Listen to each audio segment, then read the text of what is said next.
The discussion is really how to not just build a good brand message, but this one is really structured around trying to tweak it as you bring it into different mediums. I assume everybody here has some taste of marketing, and the first mantra that you'll hear in marketing class is that keep your brand message consistent. Don't ever change it. And the reality of it is that it's not the same world that 1959 textbook maybe on marketing when it came out. We've got so many more platforms and so many more avenues to reach a more and more segmented audience. People get their news now just in, some of them just only online, don't even have a cable. Some of them don't even have TV.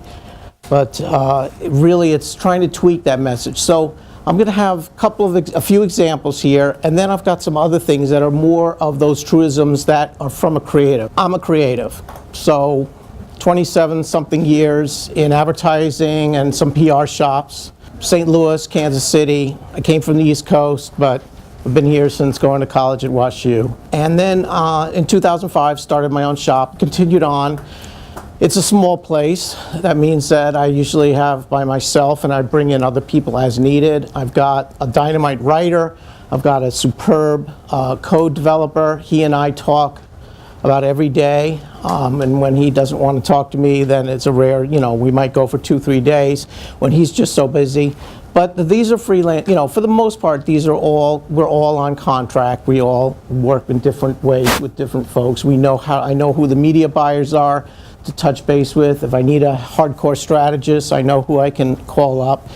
And as clients of ours need different things, we bring them in. This is very much of a virtual agency, and I'm sure a lot of people are familiar with that. About 50% of our work is website design and developments. So even though I may do some old-fashioned publication design, half of it's digital, half of it is, I'm still doing magazines and newsletters.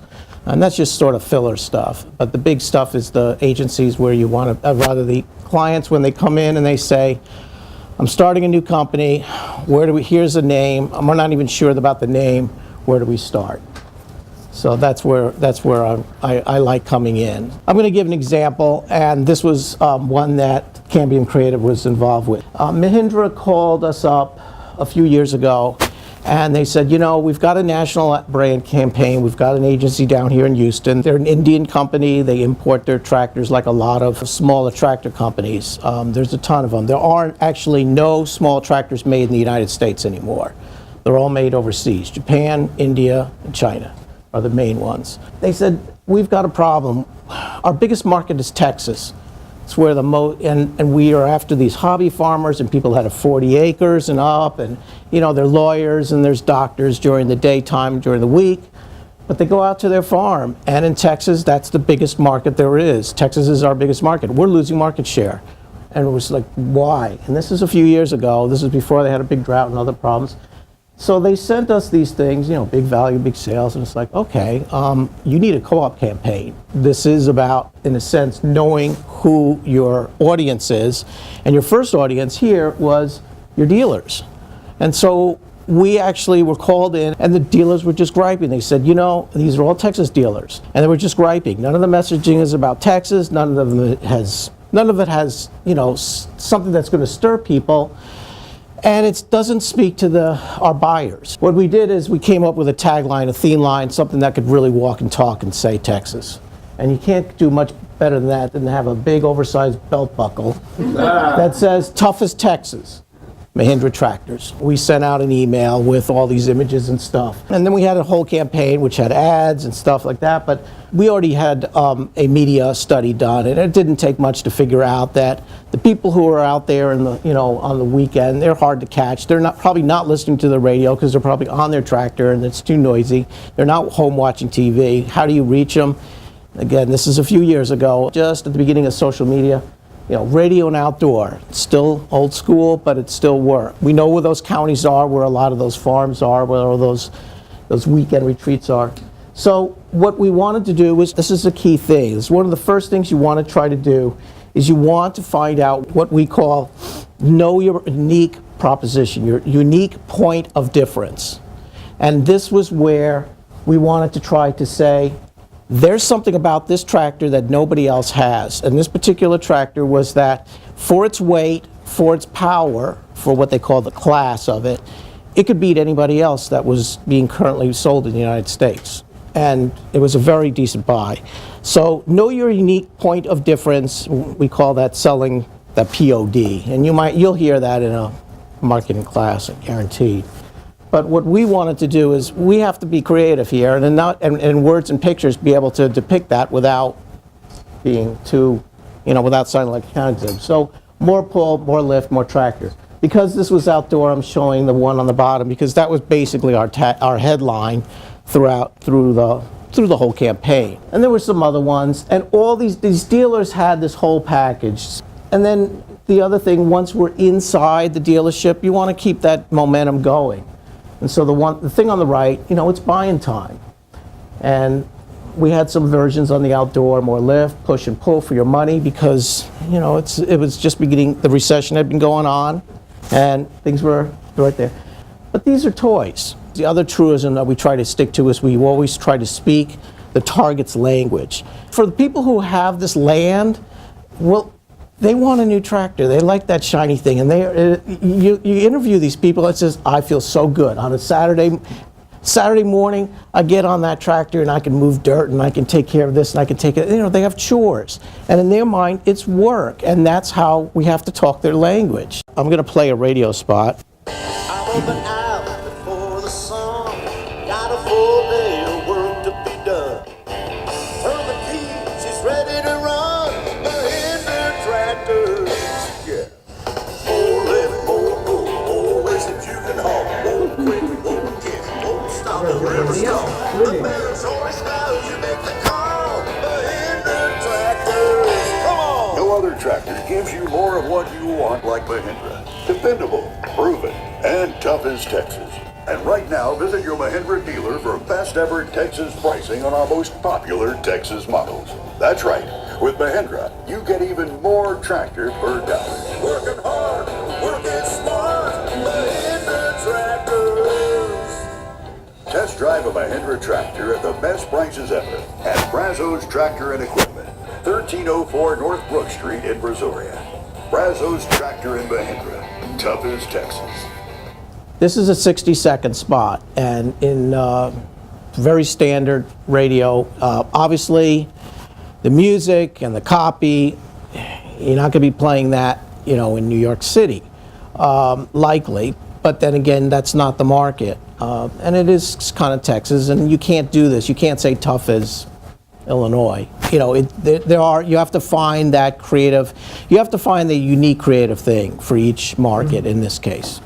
So this is the direct mail thing, and this is the epitome of local. And when I say local, it's in your mailbox. Yes, it's really old school. We would probably say email marketing would be much more efficient here, but the nice thing about this thing, and this is done all the time in email, where you make a frame, you do all the creative, and then you plug and play, and in this particular case, it was all what we call black plate. So this map changed, the black copy changed. If you had a special going on here for, you could put it in. But this tractor was the quote-unquote Texas tractor. It had insignia and all sorts of stuff, and you could buy it if you wanted it for a premium price. And then, of course, you have to, you get your return address. But this is what people think when they have a when they have a market with a whole lot of little things. It's not necessarily a large part. You have to think in terms of how is each area going to handle it. Again, it's a co-op with a large national advertising campaign. No, you just run the ad and you find out where your likely prospects are and what the radio stations or TV spots that you want. And that's what they have media buyers for and researchers, and you do it. So this is something that's really closer to home. And this is an example of something that's more and more you're seeing it. So does anybody not know who Gettekers is in this room? Closed on Sundays. There you go, the Lord's Day. Okay, so we can play this really annoying spot. Hurry to the appliance inventory liquidation sale going on now at Gettekers. Save 10 to 40% on all right. appliances and take 12 months pay. Up to 75% All on right. appliances. It's Gettekers appliance inventory liquidation sale. Gettekers, give us a chance every day this Monday. It is the middle of the recession. People aren't buying appliances unless they're unless their dishwasher broke or something else broke, they're just going to keep it. Their sales are going down. He comes across as kind of adult on the TV, if you ask me, but he's actually not a dumb guy. And this actually was in St. Louis Today as well as the New York Times. So in '08, his sales were going down. He said, I'm going to try to sell online. Appliances generally aren't, you don't think of it as, oh, I'll just, put it on a UPS truck. But he said, let's try it. He got his son and daughter, this is the one that is crazy, built it over a summer vacation, the website for him, so there was somebody in that family that knew what they were doing. He took online courses. Wow. I mean, the guy's in his 60s. And he learned about online marketing and SEO. Okay, well, that's great. The move worked. He went from 6 million in '09 to 48 million in '13. That's incredible. But what you don't have here, and I didn't put every detail in here because this is not necessarily a marketing class, is that he had to expand. He couldn't just sell those appliances. He had to think, what's to stop me from selling anything that could go in a home? Because ultimately, all these things go in a home, and that's what I'm here, is to make your life easier. So that's how Goedeker has gotten around it, is that you can go on his site and you can buy darn near anything. I guess you could buy probably the front welcome rug all the way to, whatever appliance, and he'll ship it. The thing is that he doesn't have to do a dime of inventory. Everybody that he got was inventory stays at either the distributor or the manufacturer, and that made it easy for him. All he has to do is just make sure the website's working and, the payment get over to the folks. And this is what blows me away. His payroll went from 18 to 90 employees in 3-4 years. And now that St. Louis store, he only has one store, is 10% of the company's sales. But it gets better. In '13, he noticed that, he's just running these ads, and well, you saw one of them. And he didn't like, his quote was never-ending treadmill. So he got talked into trying to do content marketing. And here's a guy who comes across as not being very, touchy-feely. If someone asks, what paint do you want on your wall, he'd probably say whatever, white. He's just not into it. But he got smart, and he hired 2 full-time writers to do nothing else but push out content marketing, blogs that go to Facebook and Twitter and post images and Pinterest. And what he saw was that the links coming back to his website was 3,000 went from 3 to 40,000. And that's, by my book, that's pretty good. 90% of his posts are expert commentary. You cannot be on social media and try to sell. If you sell, you're generally going to get shut down. The 10% are sales and rebates. Rebates, it's a coupon. Okay, fine. His tone has to be softer, and and this is a good example that that was in the, of the blogs. But to finish up, he had a 25% increase in expected sales, estimated 1 to 3%, which is still not chicken feed. 120,000 to 360 is 1 to 2% of that number. That Texas campaign that I showed, this was the most important thing, that was a 19% increase for that year. And that's across all the dealerships throughout the whole state. Some people had a lot more, some had a little less, but nobody lost money on that year. So, I'm showing you these things because they work. Does everybody here know who Morris the cat is? All right. So this is where you're getting social media to turn your brand character into something new. And this is kind of fun. You'll see the attitude. And the attitude is everything.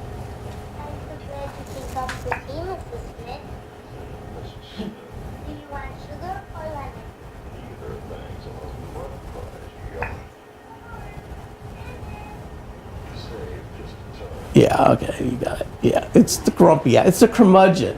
It's a curmudgeon cat. All right, so what do you do with that? Well, you take it and this is just a 30-second.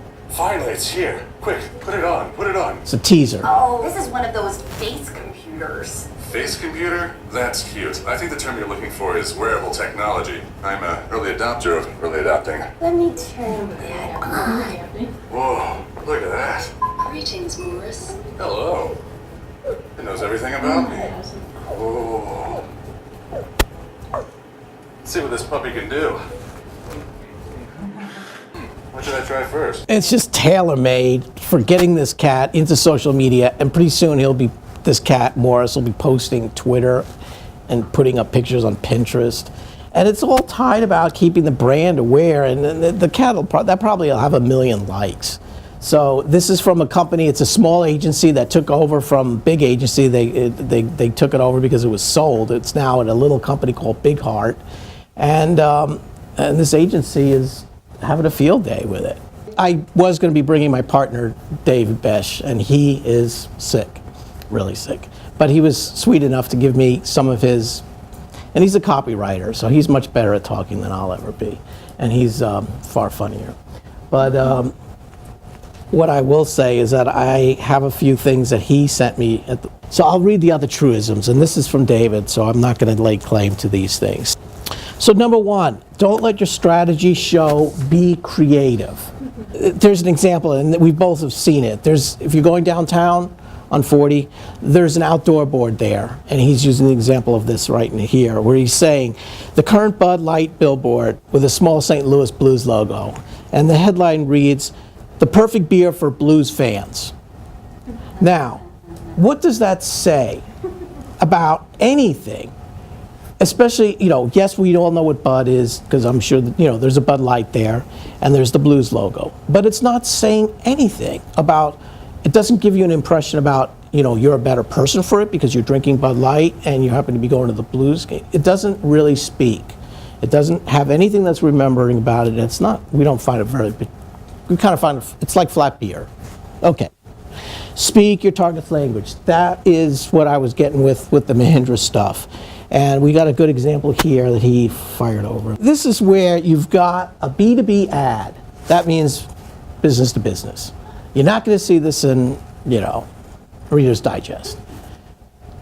You're not delivering cupcakes. And this is for Mack Truck. If anybody knows what a Mack Truck is, it's a serious truck. You can't buy those things with 200, you're not going to get one with 250 horsepower. You're going to get one with way up. So it's going to haul whatever the hell you want. Sorry, not language. And that just speaks when you say, that's a copywriter. You could put almost any headline in there that still had that same language, and you would still be speaking the language of a person who would be interested in buying one. If they don't understand what that means, they're probably not your buyer. This is one of David's ads. Wow. And what this is taking the unique, again, that unique proposition, that POD, trying to get that into a single sentence and feature it somehow both visually and in copy. And in this one, it's taken, it's coming up even though it's nighttime and who knows what those lights are. But your eye's going to follow it down from an art director standpoint. It's going to follow it down, and there's the headline, and it's nicely done. And this is a seed that was bred to be right out of the ground. And the first few seeds out of the ground, if you come up faster, you're going to generally have a better yield, and that means you're going to get more for your money, assuming that little seed's going to cost you some extra. All right, and this was for St. Patty's Day. Oh, it's for Red Dog. That's right. And this is when he worked at Zippatoni, which is an old agency that's not around anymore. So Plank Road Brewery down there in the corner. So you can see how small the logo is. And you've got a nice little shot of the beer, but that's where it's fun. And you're taking advantage of the occasion is what his little thing there was just trying to say, if you've got some little shtick going and it's a retail world out there, use it and have some fun with it. Because if you're having fun with it, the person who's seeing it, whether it's on TV or on the internet or on the radio, they'll remember it.